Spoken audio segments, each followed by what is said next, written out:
శ్రీ మాత్రే నమః. అందరికీ నమస్కారం అండి. ఈరోజు మిథున రాశి వారి యొక్క జాతక ఫలితాలను ప్రధానంగా వీరికి వచ్చేటువంటి ఒక ఫోన్ కాల్. ఈరోజు ఒక వ్యక్తి మధ్యాహ్నం తర్వాత కాల్ చేసి ఒక ముఖ్యమైన విషయం చెప్పబోతున్నారు. అది కూడా ఈ యొక్క జూలై 17 శుక్రవారం. వారు చెప్పేది మీరు గనక విన్నట్లయితే ఖచ్చితంగా ఆశ్చర్యపోతారు. ఎందుకంటే మీ జీవితంలో మరి ఊహించినటువంటి కొన్ని మార్పులు, కొన్ని ముఖ్యమైనటువంటి అంశాలైతే జరగబోతున్నాయి. ముఖ్యంగా ఈరోజు ప్రధానంగా మీ జీవితంలో వచ్చే ఈ యొక్క ఫోన్ కాల్ మిమ్మల్ని కొంత సమయం వరకు ఉక్కిరిబిక్కిరి చేసే అవకాశం కూడా కనిపిస్తుందండి. మరి ఈరోజు మీ జీవితంలో జరిగే ఆ అంశం ఏమిటి? మరి ఆ ఫోన్ కాల్ ఏమిటి? ఆ ఫోన్ కాల్ వల్ల మీ జీవితంలో జరిగే లాభ నష్టాలేంటి? అన్ని విషయాలు కూడా నేను ఈ వీడియోలో చాలా వివరంగా చెప్తాను. దయచేసి వీడియోని ఎక్కడా కూడా స్కిప్ చేయకుండా చివరి వరకు చూస్తేనే మీకు అన్ని విషయాలు పూర్తి వివరంగా, క్లారిటీగా అర్థమవుతాయి. మరి ఆలస్యం చేయకుండా వీడియోలో ముందుకు వెళదాం. మిథున రాశి వారు అంటేనే చాలా ప్రత్యేకమైన తెలివి కలిగిన వారండి. మీరు ఆలోచించే ఆలోచన, ఆలోచించే విధానం చాలా ప్రత్యేకంగా ఉంటాయి. మీరు ముఖ్యంగా కొన్ని విషయాలలో ఎవరైనా మీకు హాని చేస్తున్నారని తెలిసినా, మీకేదైనా ఇబ్బంది పెడుతున్నారని తెలిసినా, వెంటనే ఖచ్చితంగా జాగ్రత్త పడతారు. అలాగే మాటల చాతుర్యంతో ఎలాంటి సమస్యనైనా సరే సర్ది చెప్పే స్వభావం మీ యొక్క రాశిలో రహస్య కోణం ఉంది. మీకు కోపం రావడం అనేది చాలా అరుదు. కానీ ఒక్కసారి వస్తే మాత్రం మీ ఆవేశాన్ని కంట్రోల్ చేయడం మరొక విధంగా ఉంటుంది. మీరు ఎవరినైనా సరే మీరు నమ్మినా, లేదా ఎవరినైనా ప్రత్యేకంగా అభిమానించినా, లేదా ప్రతిరోజు ఎవరైనా పలకరిస్తూ ఉన్నా కూడా మీరు వారి పట్ల ఒక ప్రత్యేకమైనటువంటి కృతజ్ఞతా భావం కలిగి ఉంటారు. అలాగే మీ విషయంలో ఇతరులు కూడా అలాగే ఉండాలని మీరు కోరుకుంటూ ఉంటారు. కానీ ప్రత్యేకంగా గత కొంతకాలంగా మీ యొక్క జీవితంలో మీరు కొన్ని మార్పులనైతే గమనిస్తూ ఉన్నారు. ఎవరో కొందరు వ్యక్తులు ప్రత్యేకంగా మిమ్మల్ని ఫాలో అవుతున్నట్లు, ఏవో మీ రహస్యాలు ఇతరులకి తెలుస్తున్నాయని, లేదా కొందరు స్త్రీలకు మీ గురించి కొన్ని విషయాలు తెలుస్తున్నాయని మీ మనసులో గత కొంతకాలంగా కొన్ని సందేహాలైతే మెదులుతూనే ఉన్నాయి. మరి ఆ సందేహాలు ఎందుకు కలుగుతున్నాయంటే అవి నిజానికి ఎవరో మీరు చేస్తున్నటువంటి పనిని గ్రహిస్తున్నట్లు, మీ ఆలోచనలను గ్రహిస్తున్నట్లు, అలాగే ఎవరో మిమ్మల్ని కొంచెం కొన్ని విషయాల్లో టెంప్ట్ చేయడానికి ప్రయత్నం చేస్తున్నట్టు, ప్రత్యేకంగా స్త్రీలు మిమ్మల్ని కాస్త ఏదో ఒక రకమైనటువంటి చూపుతో చూస్తున్నట్లు మీకు గత కొంతకాలంగా అనిపిస్తూ ఉంది.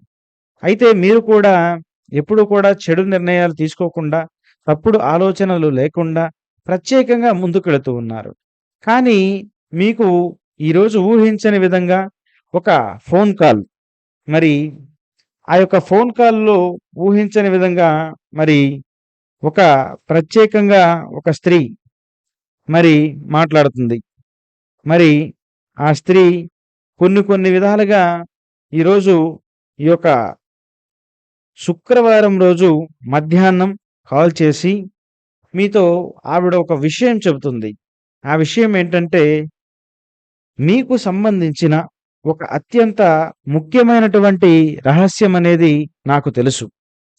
అలాగే మీరు ఎవరిని గమనించనట్లుగానే ఉంటూ కొన్ని ఆశలను మీ మనసులోనే దాచుకున్నారని కూడా నాకు తెలుసు. మీరు ఇక్కడ కొన్ని విషయాలలో మీరు వెంటనే ఆశ్చర్యంలోకి వెళతారు. మరి ఆ స్త్రీని ఒక విషయం అడుగుతారు. నా గురించి మీకు ఏమి తెలుసు అన్నట్లుగా మాట్లాడుతుంటారు.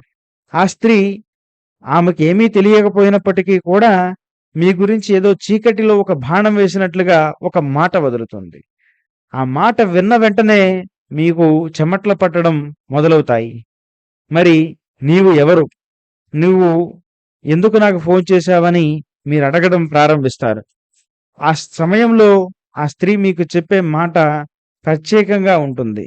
ఆమె మీరు దేనికి కాల్ చేశారని మీరు అడిగినప్పుడు, ఆ స్త్రీ నీకు సంబంధించిన ఒక అత్యంత రహస్యం, అలాగే ఒక వీడియో కానీ, ఒక ఆడియో కానీ, దానికి సంబంధించినటువంటి ఒక రికార్డ్ కానీ నా దగ్గర ఉందంటూ ఆ స్త్రీ చెప్పడం అయితే మొదలుపెడుతుంది.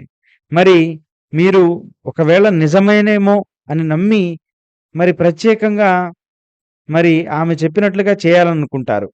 కానీ మీరు ఆ మాటలు సరిగ్గా వినే క్రమంలో మీకు ఒక విషయం అర్థమవుతుంది. ఆ స్త్రీ ఎవరో కాదు. మీ మీరుంటున్న ప్రదేశంలోనే ఉంటూ, మీ రహస్యాలను, మీ గుట్టులను, మీ విషయాలను అన్నిటినీ కూడా తెలుసుకొని, ఈరోజు ప్రత్యేకంగా మీకు కొన్ని రహస్యంగా మీకు కాల్ చేసి, మీ దగ్గర ఒక ధనం ఆశించో, లేదా ఒక ప్రేమ ఆశించో, ప్రత్యేకంగా ఈమె ఫోను చేయడం జరుగుతుంది. కానీ ఈమె ఏమి ఆశించినా కానీ, ఆమె యొక్క ప్రధానమైనటువంటి విధానం మాత్రం మిమ్మల్ని ఏదో సమస్య కలిగించడానికి, ఏదో ఇరకాటంలో నెట్టేయడానికి, మళ్ళీ మీ ద్వారా ఏదో ధనం ఏదో ఒక రూపంలో ఆశించడమో, లేదా ఒక వస్తువును ఆశించడమో ప్రత్యేకంగా జరుగుతుంది. మీరు ఈ విషయంలో చాలా డైలమాలో పడతారు. మరి ఈ స్త్రీ మాట వినకపోతే మరి ఏమైనా ఇబ్బంది పెడుతుందేమోనని మీకు భయం కలుగుతుంది. కానీ ఇలా జరగడానికి ప్రధానమైనటువంటి కారణం ఈ మధ్య కాలంలో మీ యొక్క కమ్యూనికేషన్ స్కిల్స్ దెబ్బతినడం, మీరు ప్రత్యేకంగా ఇదివరకు ఉన్నట్లుగా ఒక ఇంటెలిజెన్స్‌గా ఆలోచించకుండా అమాయకంగా ఉండడము, కొన్ని విషయాల్లో కొంతమందికి మీరు ఈ సమయంలో అయితేనే వారి మాట వింటారని, వారు చెప్పిన ప్రకారం నడుస్తారని ఒక ఆలోచనకి, ఒక తీర్మానానికి రావడం జరిగింది. తద్వారానే వీరు ప్రస్తుతం మిమ్మల్ని ఏదో ఒక రకంగా సమస్యల్లో పెట్టాలనే ఉద్దేశంతోనే కాల్ చేశారు. మరి ప్రత్యేకంగా ఇలాంటి ఒక శుక్రవారం రోజున ఇలా జరుగుతుందని మీరైతే ఊహించి ఉండరు. కానీ ఈ స్త్రీ పూర్తిగా కూడా మరి తన యొక్క నెగెటివ్ విషయాన్ని మరి మీ ముందుకు తీసుకొస్తూ, మరి ప్రత్యేకంగా ఆమె మభ్యపెట్టి ఇబ్బంది పెట్టే పరిస్థితులైతే కనిపిస్తున్నాయి. ఈ పరిస్థితి వల్ల మీ జీవితంలో చాలా తీవ్రమైనటువంటి మార్పులైతే రాబోతున్నాయి. మరి మీ ఆలోచించే విధానం మారిపోతుంది. మీరు గనక ఆ స్త్రీ చెప్పినట్లుగా లొంగిపోయినట్లయితే గనక ఖచ్చితంగా మీకు ఊహించని నష్టాలు, ఊహించని ఇబ్బందులైతే ఎదుర్కొనే అవకాశం గూడా ఉంటుంది. కానీ ఇదే సమయంలో మీ యొక్క జాగ్రత్త అనేది మీకు శ్రీరామ రక్షగా మారుతుంది. మరి ఆ స్త్రీ ఏం చెప్పినా సరే, మీరేమైనా చేసుకోండి. మరి నా నుంచి ఒక్క రూపాయి రాదు. నా మనస్తత్వం ఎప్పుడు ఒకేలా ఉంటుందని ఖరాఖండిగా చెప్పేసేయండి. అలాగే ఆ స్త్రీ మాట్లాడుతున్నప్పుడు ఖచ్చితంగా ఆ యొక్క కాల్‌ని రికార్డ్ చేసుకోండి. అలాగే మీరు అడగవలసినటువంటి మరొక అంశం ఏంటంటే, నీ దగ్గర నిజంగానే నువ్వు చెప్పినట్లుగా ఈ యొక్క ముఖ్యమైన విషయాలుంటే తప్పకుండా నాకు ఇప్పుడే షేర్ చెయ్యి అని ముఖమాటం లేకుండా వెంటనే చెప్పేసేయండి. అప్పుడే మరి మీరు ఈ నష్టాన్నించి బయటపడేందుకు అవకాశం అయితే కనిపిస్తుంది. కాబట్టి ఇలా మీ జీవితంలో ఊహించని విషయాలు, ఊహించని మార్పులనేవైతే జరగబోతున్నాయి మిత్రమా. మరి జాగ్రత్తగా ఉంటారని మనస్ఫూర్తిగా ఆశిస్తున్నాను. ఈ యొక్క వీడియో మీకు నచ్చిందని భావిస్తున్నాను. నచ్చితే తప్పకుండా లైక్ చేయండి, షేర్ చేయండి, సబ్స్క్రైబ్ చేసుకోవడం మాత్రం మర్చిపోవద్దు. మరొక వీడియోతో తప్పకుండా మళ్ళీ కలుద్దాం. ధన్యవాదాలు. స్వస్తి.